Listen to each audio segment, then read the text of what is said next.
On the 4th of June 2008, in Mesa, Arizona, a disturbing scene awaits investigators. Travis Alexander, a well-known member of his community, is found dead in his home. His roommates had not seen him for several days. They thought something was wrong. They went to his house, found blood everywhere, and of course found Travis' body. He's dead. He's in his bedroom. Okay. In the shower. Okay. How did this happen? Do you have any idea? No, we have no idea. Everyone's been wondering about him for a few days. She said that there was blood. So is it coming from his head? Did he cut his head? It's all over the place.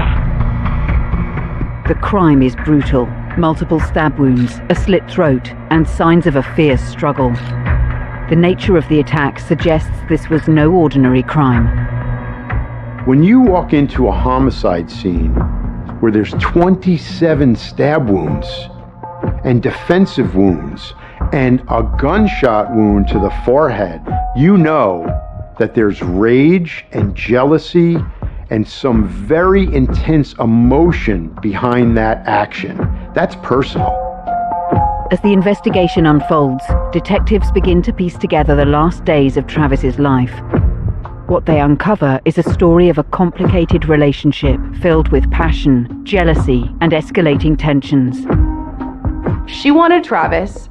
He broke up with her, so she says, I'm gonna move states and be closer. And it just kind of was maybe a little bit of a foreshadow that she was going to go to extreme lengths to get what she wanted. It's clear that this was something that was prompted by jealousy and rage and the narcissistic notion that if I can't have you, no one can. This is the story of Travis Alexander, a case that would eventually capture national attention and reveal the darker side of love gone wrong.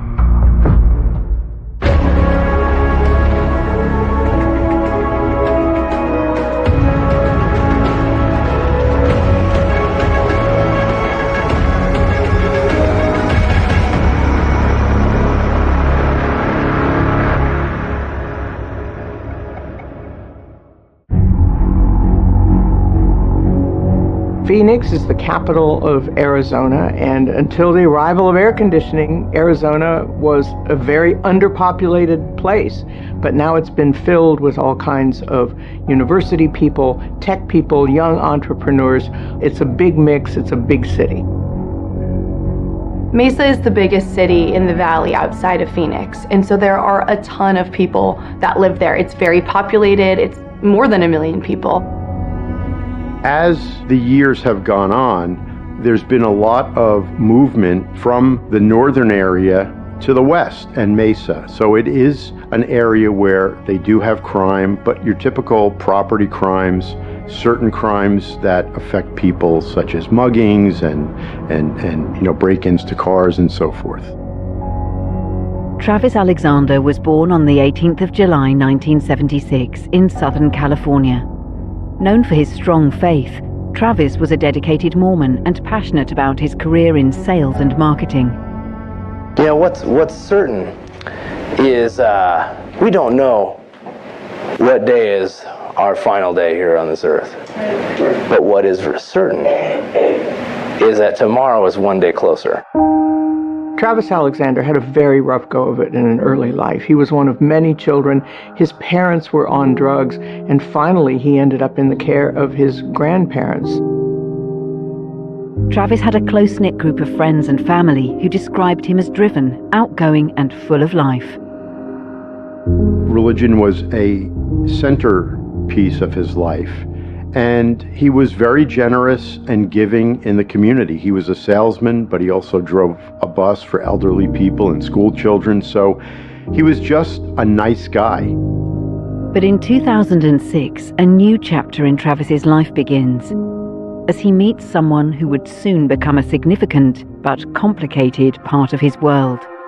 Travis and Jody Arias met in September of 2006 at a work conference in Las Vegas, Nevada. Travis had an extra ticket to this work conference, and there were people in the company that said, hey, we're looking at this woman named Jody. She's cute. I think you'd like her. Would you want to give her your other ticket? Jodi Arias was born on the 19th of July 1980 in Eureka, California. Palm Desert is where Jodi grew up. It's part of the Gulf corridor of the desert cities in the Coachella Valley. And it's a little hotter than Palm Springs. It has more golf courses than Palm Springs. There are a lot of service jobs there, but a nice community. Many challenges mark her early life, including a troubled home environment. Her parents were divorced when she was young, and she was left in the care of her mother, who struggled with addiction. Jodi has said that she was sexually abused by her older brother and experienced emotional abuse from her mother.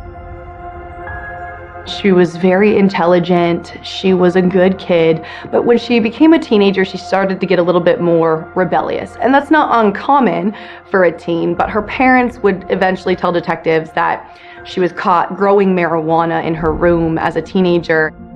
Jodi had dreams of success, and while she tried her hand at various careers, she struggled to find stability. Despite these difficulties, those who knew her saw a determined and resourceful individual. Jodi dropped out of Wairika Union High School in the 11th grade and later attended college just for a brief period. She had worked as a waitress and a receptionist and a salesperson before starting her own business. She had some financial struggles in the past and saw Travis as this man, this bachelor who had it all together. He had a great job, he was financially stable, and so you put the two of them together and it was like fireworks at the beginning. So here's Jodi, a high school dropout, at this conference meeting this good-looking, dynamic man. She fell for him immediately. She said she loved his sense of humor. They did a lot of things together. They spent a lot of time together right off the bat. Their relationship starts like many others, full of excitement and promise. But over time, it will become clear that something darker is at play. At first, their relationship was a good one. They would do things together. They seemed to be in love with each other. But as time went on, people said that they could see how Jodi was really trying to change Travis. Even with technology, it's hard to maintain a long-distance relationship, but that's what they did. She was in California, he was in Arizona, but they met in California frequently. They talked a lot. They evidently sexted a lot. And this, of course, the basis of very sexually intense relationship. And this went on for perhaps 5 months. The two of them would have this long distance relationship. And so they were meeting up at different places to basically spend time together and have sex. Good Mormons are encouraged to keep journals. And Travis Alexander kept a blog, which I guess was a kind of journal about himself, what he aspired to be, what his childhood was, the obstacles he had to overcome, being very candid about it. It was on that blog that he divulged and admitted that he had betrayed his faith and that he had crossed the line and had premarital sex. The happiness and the kind of fantasy relationship that the two of them had lasted for a bit. But Travis had some inhibitions with the fact that Jodi was not who he pictured as his wife. He wanted to lean into his religion, he wanted to lean into the Mormon faith, and so for him, she was not the person that he was going to marry. Jodi wanted to be Travis's wife.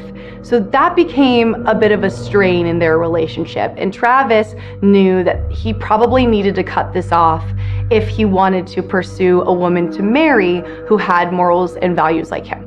To have the kind of relationship that Travis Alexander did with Jodi Arias, which was a very passionate and intensely sexual relationship, would naturally prey on the mind of anybody who thought of himself as a good practicing Mormon. And I think he believed himself that. He had a hand in getting her baptized into the church, but that still didn't change the nature of a premarital sexual relationship. And I think maybe in his mind there was always the sense that I can love this woman, but the relationship is wrong.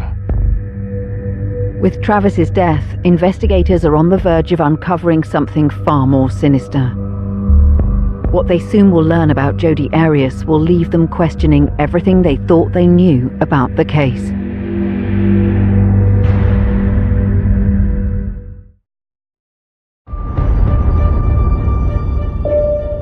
With Travis's death, investigators are on the verge of uncovering something far more sinister. What they soon will learn about Jodi Arias will leave them questioning everything they thought they knew about the case. The investigation into Travis Alexander's death begins peeling back the layers of his relationship with 28-year-old Jodi Arias. As detectives uncover new details, what seems like a troubled romance starts to expose much darker intentions, ones that push the case into terrifying new territory. With each revelation, it becomes clear that this is more than just a passionate affair gone wrong, but the prelude to a deadly obsession. Even though at the beginning the pair seemed to have the ideal relationship, what Travis likely didn't realize is that he was in the clutches of a true sociopath, a narcissist who would stop at nothing to manipulate and lie and do anything within her power to get him and keep him exactly where she wanted. In a bizarre twist of events, they break up in their long-distance relationship, and then Jodi moves to Mesa, Arizona to be closer to Travis. So it's one of those situations where Jodi had this manipulative, kind of controlling spell over Travis. And as much as he said, she's not the right woman for me long term, she seemed to just pull him back in every single time. And so they were still having this sexual relationship on the side, even though they had broken up. Once Jodi moves to Arizona, she begins to exhibit the kind of behavior that, frankly, we associate with male stalkers and relationships that sometimes end with the "if I can't have you, nobody can." Travis's friends told ABC's 2020 that they had noticed red flags with Jodi early on in the relationship. They said that they'd been alerted to Travis and his concerns, and that they had even grown concerned for his safety of things that had grown toxic and volatile between the two. All of a sudden, Travis's tires were slashed. No one knew who did it, but they all suspected that it was Jodi. Friends would eventually tell detectives that Jodi exhibited some odd behaviors, but they didn't think of it as overly concerning, maybe a little crazy, but they didn't think this little woman could do anything more than that. His friends said Jodi would show up at his house unannounced and let herself in through the garage door because she knew the code. At one point, he may have changed the code, or she couldn't get in the door, and she went in the doggy door. So it was clear that her obsession had reached a feverish level, and that she was going to immerse herself into Travis's life and his world come hell or high water. Travis's friends are really getting worried about that, maybe more so than Travis, telling them, I guess, at one point, according to one account, that they're worried that he's going to end up in her freezer one of these days. As detectives piece together the evidence, a complex narrative begins to emerge. The investigation focuses on those closest to Travis, examining their relationships, motives, and opportunities. Slowly, the pieces begin to fit together, revealing a story of intense emotions and a relationship that had taken a dark turn. This kind of cycle went on for a little bit where Travis was living this kind of double life, but they were doing a lot of activities together. They'd go adventure together and things like that, but that only could last so long. So they eventually break up again. And she leaves town. She moves back to California, to Wairika, where her family lives. And Travis thinks, well, that's done. That's all over. I don't have to worry about that anymore.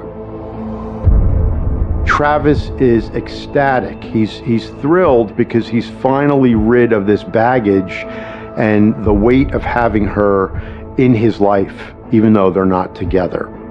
They break up and Travis is relieved. You know, she's moved back to California. She's not going to be here to reel him back in again. And so he's telling friends, you know, I can really focus on our religion. I can go back to those values that I believe in and move forward that way. Here's where Travis' self-reproach comes in, because it's not a clean break. He's still in touch with her. The sexuality of the relationship is still there. They're still in touch. They're still sexting, so having a sexual relationship virtually. And of course it troubles him. And even though he's telling his friends it's over, it isn't. One of the hallmarks of a narcissist and a psychopath or sociopath is that they can be extremely jealous, especially when they have set their sights on one particular person, as Jody did with Travis. That becomes a problem because the person who is jealous really does not like anyone else interacting with or taking time and attention away from them. They have to be the focus of their object's attention. Travis starts seeing other women, and Jody catches on that he is going to Cancun for their company trip.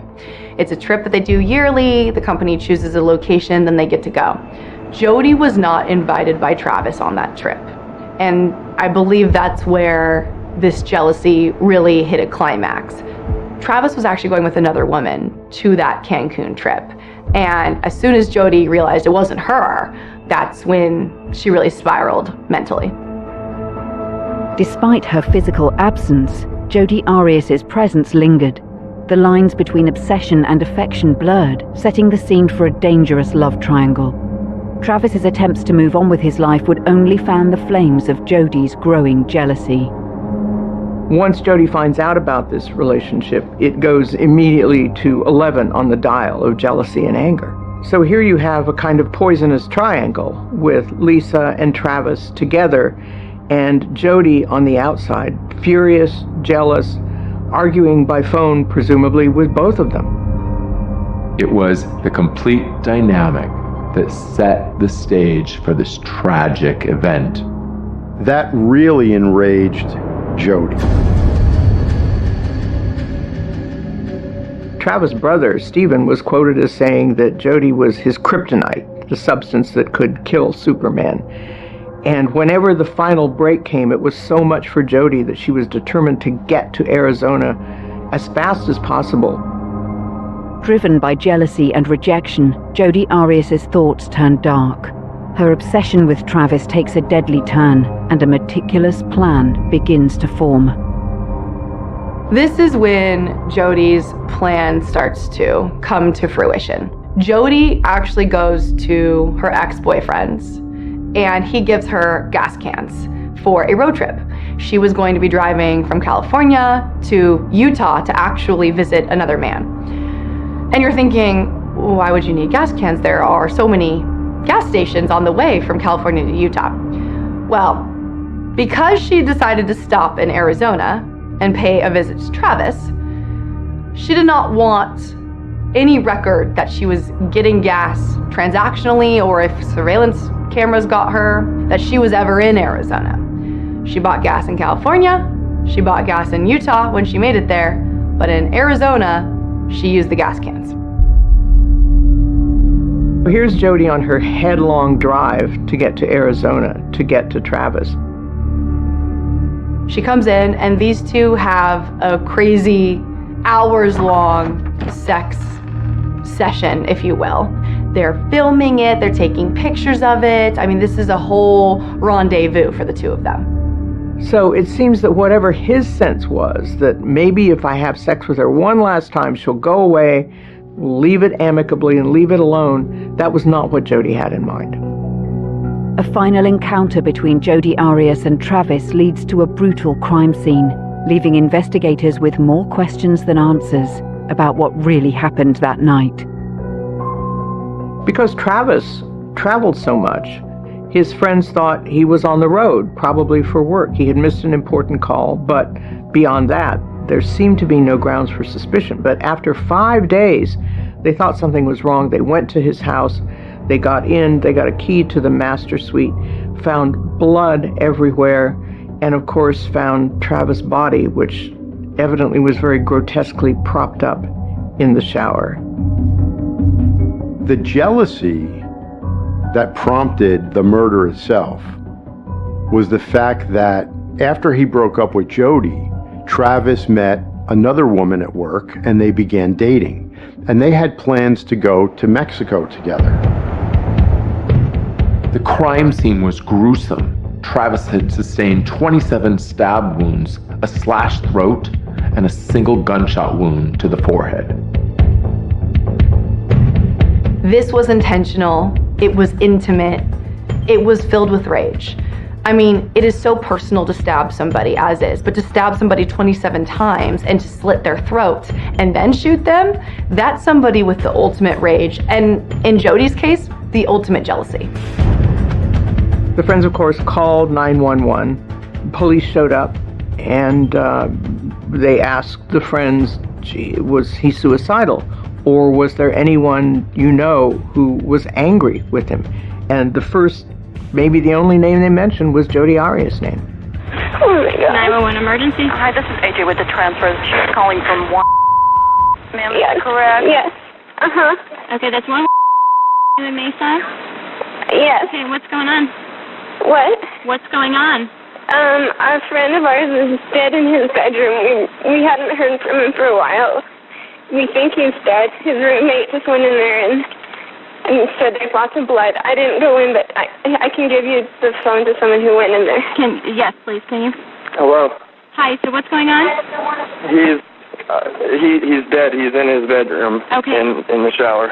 Okay, how did this happen? Do you have any idea? No, we have no idea. Everyone's been wondering about him for a few days. She said that there was blood. So is it coming from his head? Did he cut his wrist? It's all over the place. Hold on just a moment. Okay, you're a good friend of Travis's, correct? Yes, I am. Okay. Yeah. Has he been depressed at all? Thinking about committing suicide? Anything like that? I don't think he's been thinking he committed suicide. He's been really depressed because he broke up with this girl, and he was all upset about that. But I don't think he would actually kill himself over that. Has he been threatened by anyone recently? Yes, he has. Okay. He has an ex-girlfriend that's been bothering him and following him and slashing tires and things like that. And do you know the ex-girlfriend's name? Do you remember? Yeah. What's his ex-girlfriend's name? Ask Taylor. Her name is Jody. What happens after they place the 911 call is typical of what would happen in any homicide scene or call. You would have the police arrive, cordon off the crime scene to protect the scene itself from contamination and destruction of evidence. Obviously, when they got into the bathroom, with 27 stab wounds and 1 gunshot wound to the forehead, it's a very bloody scene. So the likelihood of finding some sort of DNA or fingerprint evidence is very high. Travis's death sends shockwaves through his community. The brutality of the crime combined with the seeming normalcy of his life make it all the more unsettling.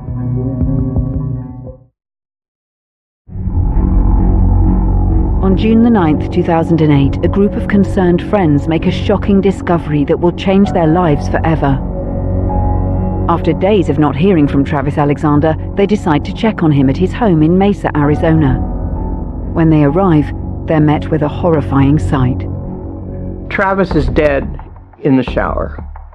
He won't be found for several days. In the meantime, Jody takes her rental car, drives to Salt Lake, where she meets up with a man that she had been seeing, who notices that she looks very different. Her hair is no longer blonde. It is no longer long. She's dyed it brown, and she has lots of cuts on her hands. She turns in, ultimately, the car that she had rented for this journey with something nearly 3,000 miles on it, and the clerk noticed red stains in the car, which were never tested because the car was cleaned before there was any need to examine this car, any reason to examine this car. So Jody's on her way. She's tried to perhaps cover her tracks by placing several phone calls to Travis' phone as if, Travis, where are you? What's the matter with you? Are you okay? To make people think that she thinks that Travis is still alive. They don't immediately look at Jody. In fact, Jody actually calls police and says, hey, I was a close friend of Travis's. I'm happy to help. It wasn't until some of Travis's friends brought up the fact that they believed Jody could have killed Travis that police started looking into her.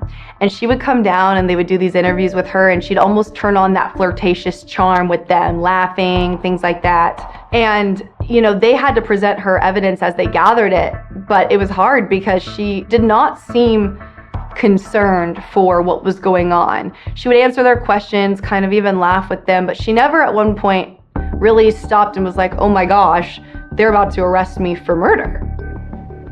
I don't think you would admit to it if your own mother saw you do this, and she told me, yeah, I saw her do this. You would say, no, it wasn't me.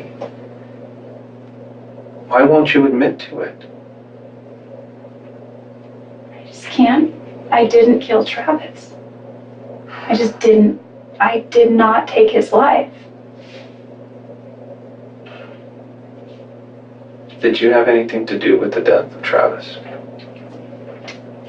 I don't think I had anything directly to do with it, but I feel responsible somewhat for it. Despite her initial cooperation and seemingly innocent demeanour, police begin to uncover a different story, one marked by jealousy, manipulation, and a calculated effort to cover her tracks. When you have a bloody crime scene, you generally have an abundance of evidence. The key is to preserve that evidence and collect it properly, which is what the police did. A bloody palm print was discovered along the wall in the bathroom hallway. It contained DNA from both Jody and Travis. That tied her directly to the crime scene. Perhaps the most significant piece of evidence that framed the nature of the crime as well as the time was that Travis had just bought a digital camera, and police found it in the washing machine. There was evidently an attempt to destroy it, and with good reason. Jody has a digital camera with them during this, and there's evidence of the two of them in sexual positions in pictures that they're taking of each other. She's taking pictures of him posing in the shower, different things like that. And the unique thing about this camera is it has the date and the time stamp. The evidence against Jodi Arias is overwhelming. From a bloody palm print to a digital camera hidden in the washing machine, it all paints a chilling picture of premeditated brutality. The once blurry lines between victim and perpetrator become undeniably clear.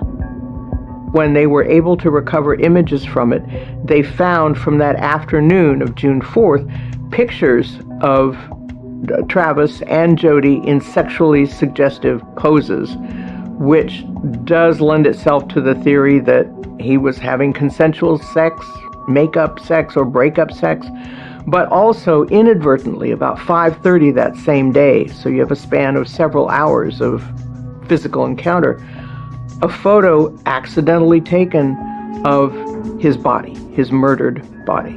So the camera spoke for him from his own grave. I can't imagine that anyone would photograph the evidence of a brutal murder and then not take that evidence, in this case the camera, either the film or the digital images, with them. That just is almost preposterous, except that maybe she knew nothing about police procedure and just didn't realize that they were going to check everything, every inch of that home. But it really is unusual for someone to purposefully leave something like that at a crime scene. On the 9th of July, 2008, Jody was indicted by a grand jury in Maricopa County, Arizona for the first-degree murder of Travis. She was arrested at her home 6 days later in California and was extradited back to Arizona on the 5th of September. Jody pleaded not guilty on September 11th. Jodi Arias changed her story 3 different times. At first, she told investigators she was never there. She wasn't in Travis's apartment. She was never in Arizona at all. Then, as they started to present her with this evidence, well, your hair was found at the scene. There was blood all over the bedroom, blood in the bathroom, and now we have this digital camera that shows you were there. This is you in the pictures. How do you explain yourself? Then she changed her story to there were masked intruders that came into the home. They killed Travis. They threatened to kill her. She hid in the closet. And then eventually, as this went on, and detectives said, your story is so far-fetched, there's no way this is true. So eventually, she then concedes and says, well, I did stab him, but it was in self-defense. Travis was abusive and I had to protect myself, and he kind of looked at me as like a prostitute, and so he abused me in this way, and I had no other option but to defend myself in that situation.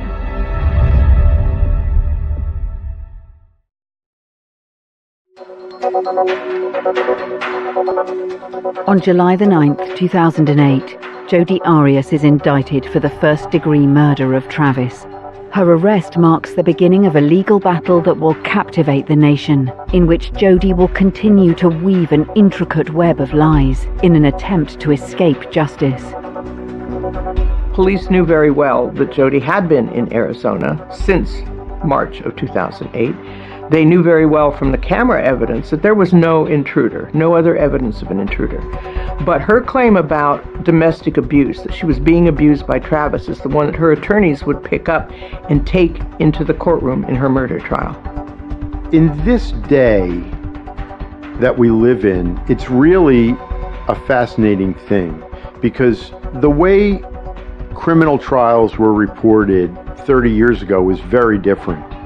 And then court TV came along, and you could bring cameras inside the courtroom, and then they devoted a whole 24-hour channel to televised trials, which really changed things for the American public. This is a trial unlike anything I've really seen. You had people flying in from around the country just to be here to sit in the gallery to watch this trial. And I think it had these elements that not every case has. First off, you have an alleged female killer.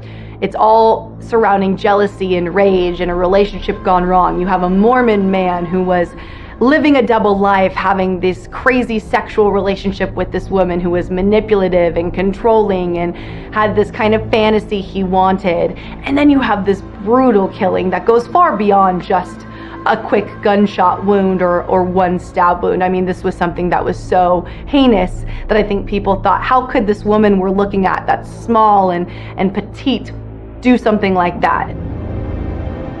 Suddenly, it's a national, even an international sensation. The trial judge, did not want to televise this, but was overruled. And so the Jodi Arias case was on television. But that wasn't enough. People flew in from all over the world to stand in line to wait to sit in that courtroom.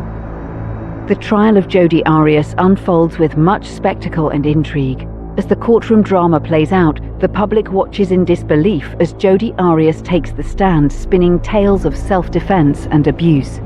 But the prosecution's evidence and the testimony from those who knew Travis paint a starkly different reality. The case itself was one of those really sensational moments in the American justice system, like the O.J. Simpson trial, akin to some of the other high-profile trials that have happened in the last 25 years that have been televised. It's brought it into everybody's living rooms and into their lives. The media spectacle raised questions on the impact of such coverage on the fairness of the trial process and potential influence to the jurors' perceptions. The explicit and graphic nature of the evidence presented, including crime scene photo and autopsy photos, led to debates on the appropriateness of broadcasting such materials. Throughout the trial, the public watch as a web of lies, manipulation and deceit is unraveled, exposing the events that led to Travis's tragic end. She spent 18 days in the witness stand, unprecedented, her lawyer said, unheard of. And of course, that long on the witness stand is a means of unraveling alibis and statements as well. Defense attorneys don't want their clients to ruin the case for them. And you're running the risk of that liability if they go and take the stand, because you don't know exactly what they're going to say. But Jodi was full of odd and maybe unexpected moves. Even when she was arrested for first-degree murder, she sat in the interrogation room and started doing headstands and yoga, and then started singing to herself, and then asked if she could touch up her makeup before taking her mugshot. He knows our needs.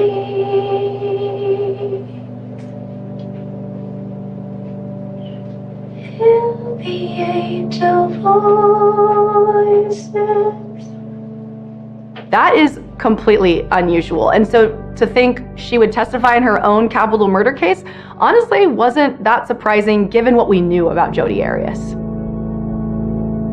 Her demeanor on the stand was very different from the behavior that Travis' friends had seen, this sexually aggressive, outgoing, lively person.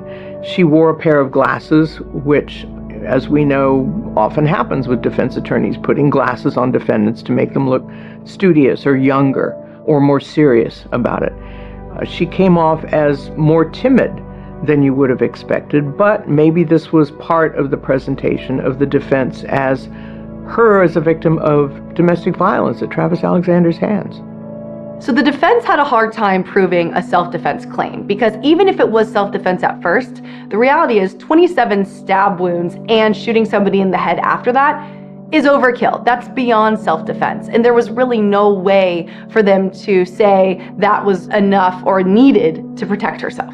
Prosecution presented time-stamped photos from Travis's own digital camera, including pictures of Alexander in the shower moments before his death, and images accidentally taken during the attack, pointing towards Jody's presence at the scene. That basically eliminated her alibi, or her theory that she wasn't there, that she was telling them she wasn't there.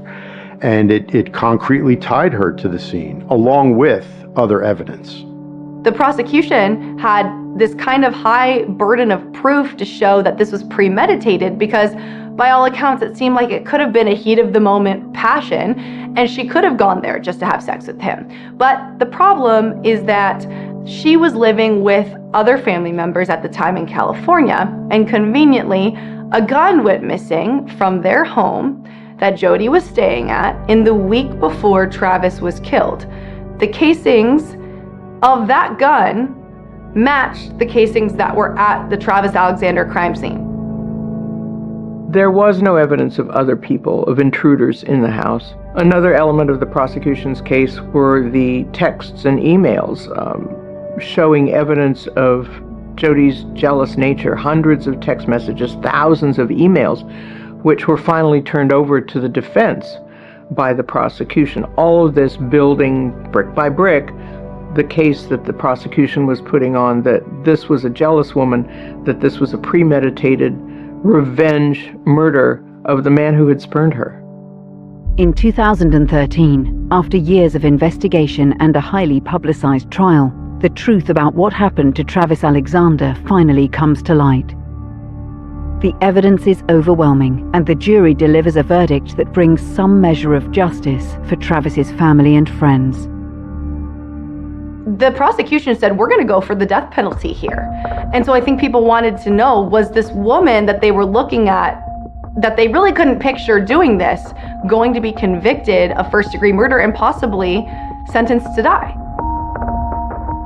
In Arizona, as in many states in the United States, if there's a possibility of someone being sentenced to death, once you're convicted, then there's a separate trial with the same jury to decide whether you're going to be sentenced to death or sentenced to life in prison under certain conditions. And Jody had told a television reporter with some bravado, I guess, early on that, well, yes, please just put me to death. But in court, she said, really, I understand that was not me. I really would like to get a life sentence. I can do something with my life. She mentioned the fact that she had donated her hair to a charity that provides hair for children with cancer so they can make wigs for them, that she could make and sell things in prison, that she intended to donate the proceeds to victims of domestic violence. So you had the same jury that convicted her sitting in judgment on whether or not to send her to death row. Days later, the jury comes back and says, we have a verdict.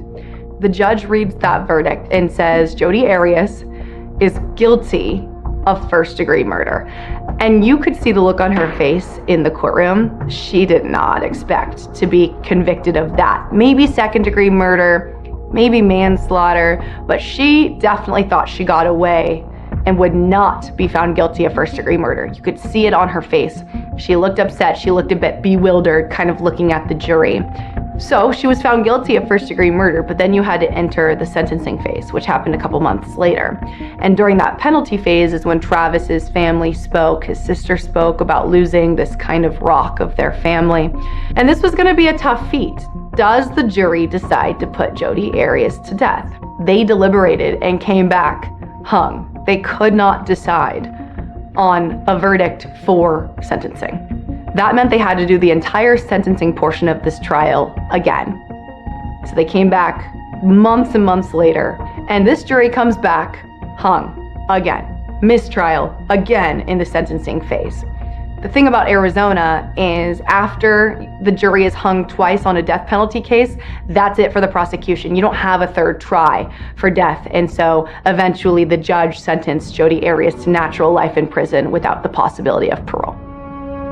After years of legal wrangling, Jodi Arias is found guilty of first-degree murder and sentenced to life without parole. Though justice is served, the scars left by this case linger, both in the lives of those who loved Travis and in the public consciousness. As a result, Jodi Arias becomes a symbol of how far a person can go when driven by obsession and jealousy. I think one of the biggest reasons people kill other people is because of jealousy and rage. And it happens more often than people really think. When there's jealousy and there's rage, especially if there's another person involved, someone's going to get hurt. I think we've all seen combustible relationships, and sometimes we try to intervene, sometimes we think if we do, it's only going to get worse. Travis' friends tried to intervene, and it didn't seem to stop it. He was dating women, but still having a sexual attraction and relationship to Jodi, which ended up being a fatal attraction. He could not, as the phrase goes, quit her, and she certainly wasn't going to give him up to anybody else, even at the cost of his life and ultimately at the cost of hers behind bars. I think the Jodi Arias case just had all of the scintillating elements to make it super sensational. You have the aspect that it was a case of jealousy and rage. You have control and intimidation in a way. You have the aspect of a person who has a very high moral code, yet the girlfriend was able to break that moral code. So that's an intriguing aspect of it too. And then, of course, the fact that it was so bloody and so violent, unfortunately, is a sensationalistic part of many of these cases, and that those elements combined, those ingredients just seem to be what the public wants to read about and watch if it's televised. The impact of this case is felt beyond the courtroom, leaving a lasting mark on everyone involved and raising questions about the destructive power of jealousy and obsession. Though the community as a whole is rocked by the loss of Travis Alexander, the true cost of this tragedy will be paid most heavily by the people closest to him.